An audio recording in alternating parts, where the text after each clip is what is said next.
सुबेरे उठा सबसे पहले परमात्मा के दर्शन करे, फिर बाहर जाकर देखा तो बारिश आकर थम ली थी और फिर चाय बिस्कुट खाकर प्रैक्टिस शुरू कर दी, क्योंकि आज फिटनेस चैलेंज का 39वां दिन। 50 जंप करके 15 डायमंड पुशअप्स का एक सेट मार दिया, 15 उठा बैठिया का एक सेट, 15 पूरी हाथ खोल करने पुशअप्स, 15 हाथ भीड़ करके पुशअप्स, 15 हाफ डिप्स, 15 नॉर्मल देसी दंड, फिर 20 सीटअप्स का एक सेट, 20 बॉडी पर एक साथ ऊपर नीचे, 20 साइकिलिंग, 20 हाथा की मदद लेकर साइकिलिंग, 20 हाथा की मदद लेकर सीटअप्स, 20 पा मोड़ के, 20 पा सीधे करके, 20 बैक एक्सरसाइज, अरे यार तो बना रुके सीधा खड़ा होकर 20 हाफ डिप्स, और फिर पूरा जोर लगा के 5 डायमंड पुशअप्स। और यहाँ पे अपना वर्कआउट खत्म। और वीडियो मेरी मम्मी बनावा थी, और फिर आड़े बैठ के परमात्मा की सुबह की नित्य नियम आरती कर ली। फिर अनु के साथ वीडियो बनाकर रोटी खाकर मोटरसाइकिल लेकर मेडिकल में पहुंच गया। अरे आड़े पाँच फिरा लगा था, डॉक्टर नहीं आ रहा था।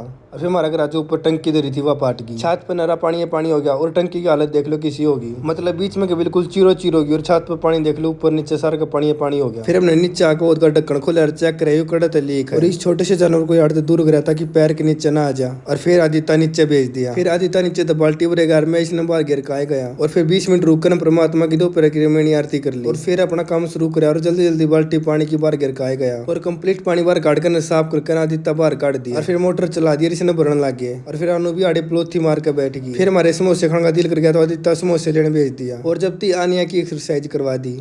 और इतना में समोसे आ गए, फिर मैं समोसे खाने बैठ गया। और फिर हमारा ढेर सारी जामुन आ रही थी तो जामुन खाने बैठ गया। और फिर आनू इस बेबे के लिए खेलने लगी, इसने खींच खींच के भीतर लावे थी। अरे फिर दोनों बेबे खूब खेली, इतना मन देरा हो गया। और फिर आनू मेरा देखे देखी परमात्मा के दंड प्रणाम करने लगी, और इससे खुशी में आनू मैंने फिर खूब खिलाई। और फिर आनू ने अपने दादा का चश्मा लगा लिया, और फिर परमात्मा की संध्या आरती करके सो गए। सत साहिब।